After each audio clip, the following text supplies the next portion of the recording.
What's up guys, Eddie's here. Today I'm going to unboxing and review Apple's most powerful laptop 2017's MacBook Pro 15 inch. About a couple weeks ago, I was researching the best line of 13-inch MacBook Pro, which wasn't exciting because it doesn't have the touch bar and touch ID. Now, we're going to take a look at fully spec of 15-inch MacBook Pro with the touch bar and touch ID. If you are not familiar with the touch bar, basically it's a LED stripe that replaces the function key from the standard Apple keyboard. So as always, it's the 15-inch MacBook Pro, which is quite expensive. This time it starts off at $2788, but that's get you a quad-core i7 along with the Radeon Pro dedicated graphic now. For the spec I review today will be the 2.9 GHz Core i7 along with the 512 gigs SSD storage. You also start off 16 GB of RAM, but it's faster RAM at 2133 MHz. Of course, we get even faster PCI based SSD storage, and we are going to explore that when we are compare them to the old models. Get into the unboxing. In case you are not aware of, this is now available in space gray, which is what I have here. That's the only new colors. You still can get a silver as well if you want to go with the classic look. So here is our space gray MacBook Pro, which I think look fantastic in this color. Of course, it wraps in plastic, and once we get that out of the way, we can get ahead and lift out the lid and remove the piece of paper that is protecting the glass display. Now, as you can see in this case, as soon as you open up the lid, it boosts out right away that it is a new characteristic of MacBook Pro, also with the elimination of the classic Mac boot up. So now it's completely silent. That is sleep trick to the setup process because we have the Touch ID sensor built into the power button. So this is the second generation sensor, which again is covered with the sapphire glass, and it's pretty quick to set up. And because this Touch ID, you can use this for payments. So you can set this up as well through setup process. Now before we dig into the detail of the hardware, let's get to the accessories including our package, which includes some paperwork on how to set up and use the new MacBook Pro. Addition to the white Apple stickers, which once again don't match the MacBook Pro like they do with the MacBook. Of course, we have our new power adapter. So this is a USB-C device, which means we don't have MagSafe anymore. So the adapter itself has a USB-C port. It's no longer tied to the MagSafe cable. So if you break the cable, you don't necessarily break the power adapter, so you can buy them separately. Of course, the new adapter is removable, so you can extend this with an extension cable or use an international wall adapters. And before you ask, you will not find an extension cable hidden underneath the tray, which is an old internet joke. Just like an iPhone and iPad, when you connect the USB-C cables, it does make a tone to let you know when it is charging. So just like the 13-inch, the 15-inch is also thinner and lighter than the previous generations. In fact, it takes a full half-pound lighter, which now measures at 4 pounds, which makes it a lot more portable, although it's still a pretty large laptop.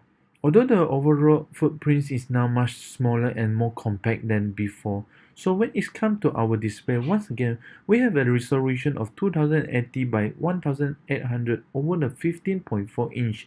That's good for 220 pixels per inch. Although these are the same spec as the previous panel, it is 67% brighter, and the display now supports B Cinema P3 standard for wider color gamuts, so the colors are much more vibrant and with that brighter display. If you're an existing 15-inch MacBook Pro user, it's the fact that the new MacBook Pro has a smaller text and smaller icon. Basically, everything has been scaled down, so you have more screen real estate, but they can change back to default scale for the 15-inch MacBook Pro. And you can change this if you want to go back to something you are more used to. Although we still have a very glossy display, they have improved the anti-reflective characteristic just like on the 13-inch. So you are seeing that improvement here on the 15-inch. And if you haven't heard, the backlit Apple logo has been sacrificed for this new display technology. I think that is a worthy trade-off, but of course it would be nice to have that signature features retained. So when it comes to keyboard, this is the same one that also on the 13 inches. And also the same size, which means you have all the space around it, so we have this large speaker grill on either side. Just below, this is a force touch trackpad which works as it did on previous model. Of course, we have all this surface area now. Because this trackpad is so wide, you have to rest your palm on it in order to type, but we have excellent palm rejection just like in the 13-inch models. Because the trackpad is wider, so you're definitely going to resting your palms on the trackpad, even lean pretty hard on them, and it doesn't register a click. So again, this is a force touch trackpad, so it replicates a physical click with a vibration motor called a static engine. So you are not getting a physical click, it's just a force sensor that detects whether you are pressing with your finger or leaning on it with your palm now. For the keyboard of the new MacBook Pro, which is much better keyboard compared to the old models. This is definitely worth taking a look at. I have actually been using the old model quite some years, and I absolutely love the new MacBook keyboard. You are much more confident when striking the key with this keyboard because the keys are much more solid. There's a lot less mechanical action taken out your time, so you can fly across this keyboard. So if you are a fast typer, you are going to love this keyboard. Also has much better lighting than the previous model. Each key get its own LED light, so there is much less light leaking, and the keys themselves are much brighter than the previous model. And incidentally, with the OLED touch bar toward the top, because it is OLED, it actually matches pretty well to the key below. So the color and the lighting are very similar now.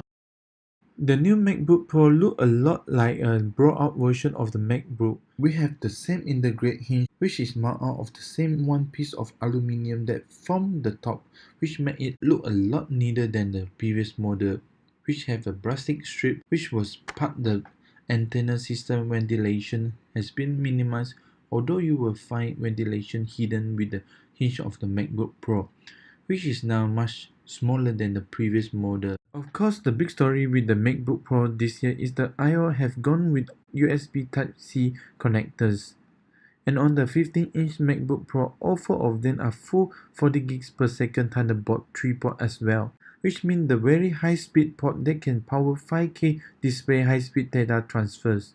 And if you have a right adapter, you can use any devices on this for HDMI, DisplayPort, SD, or USB Type-A connectors. But that's the thing, that no way of getting around the fact that you're going to need some adapters to use these computers, because not everything is using the USB Type-C connectors. And like all MacBook Pros, returning once again is a 720p FaceTime HD cameras with an LED indicator and an impedance light sensors. Speaker quality has been improved slightly. It's not quite as dramatic as we saw with the updated 13-inch MacBook Pro, but it definitely sounds a bit louder range now. The big news with this generation really is the touch bar, which is an OLED stripe at the top of the keyboard, replacing the function key now. The function key are still here, they are virtual button this time, and they are sort of move around, but they are always available now. The touch bar itself is OLED, so it only lights the pixels that are needed, so it does blend pretty senselessly with the key themselves. It is very nice looking design. The touch bar has a sort of matte textures which match the key. It also have an anti-reflective, so you won't get a lot of glare on the strap now. To the far right, we get our Touch ID sensor, which does have a sapphire crystal lens. Over top of it, this is the Touch ID 2 sensor, so it is very fast and it works the same as it does on the iPhone. So just like an iPhone, this is used to unlock your MacBook, and it happens very fast thanks to the Touch ID sensors. Now this is also a physical button, so you use this to power on the MacBook or power off. Now the function key are still retained in the touch bar. They are just been collapsed off to the right side and can be expanded out as needed, so the touch bar is definitely something that will change and evolve over time. But right now the touch bar has a combination of function key we are familiar with and contextually aware software features which add an extra layers of user interface to the app you're looking at on the screen, so this constantly change depending on the app now. If you don't like any of these features and want to go back to the traditional function role, You can do this under setting, but what I don't like are the additional layers to often use features such as volume control, and now I have to bring up the volume control to get to the slider. To adjust them, I either have mute or I have to activate the slide, which is not as quick as dedicate to the key. Of course, you get more precise control, and eventually I think you will get more customization option, but for now, it's kind of barriers that wasn't expecting. A lot of people have some concern about the escape key, and that is this extra space off to the left side. I think that is just a part of hardware design. But even if you tap this area, it still works as an escape key.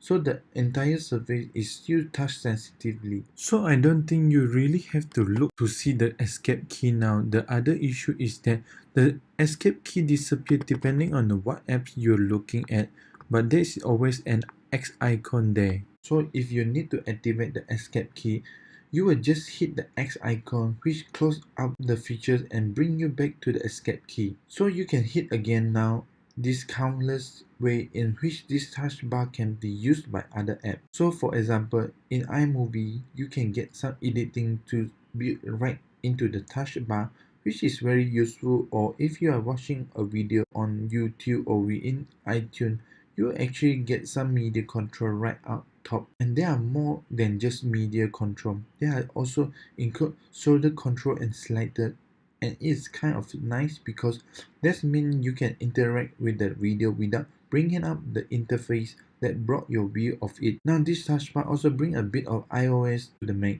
so you will see some of the other complete options when you are writing message. You will even have an emoji keyboard which you can bring up, and within that emoji keyboard, of course, you can search for the one you want. Select the category you want to brush or long press on item to get two different options like skin color. More useful are the some of the markup features such as bolding, italic or underline.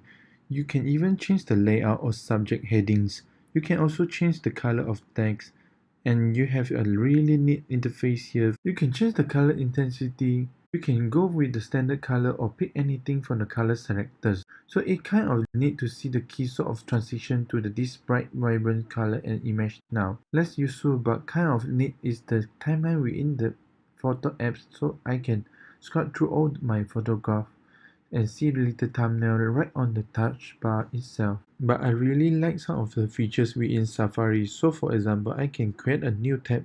I can see the open tab with a preview of the website where I am a touch bar, or I can open up any one of my favorites. Touch bar is highly customizable at the app level, so if the app support the touch bar, if you go to the view, you will see the touch bar setting. This basically bring up an interface that allow you to drag and drop the various tools that are available for that specific app. So this allow you to drag and drop a few items, but of course you are limited here because we have too much real estate. You can also drag and drop to remove anything you don't want in the touch bar.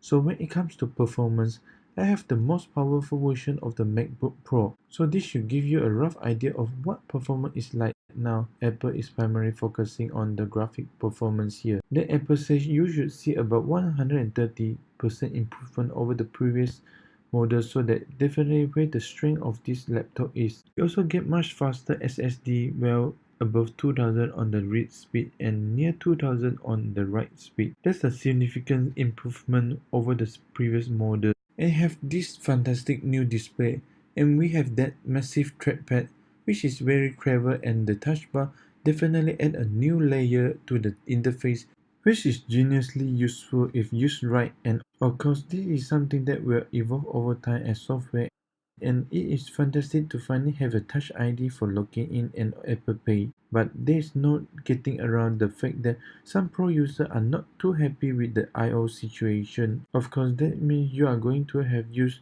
dot station with basically every device you already have today. And USB-C really isn't that common yet. So what do you guys think of this new 15-inch MacBook Pro? I would love to know your thought in the comment section below, and of course stay tuned for my video. Hope you guys enjoyed this one. If you did, please give a thumbs up and subscribe to let me know, and I will see you again in the next one.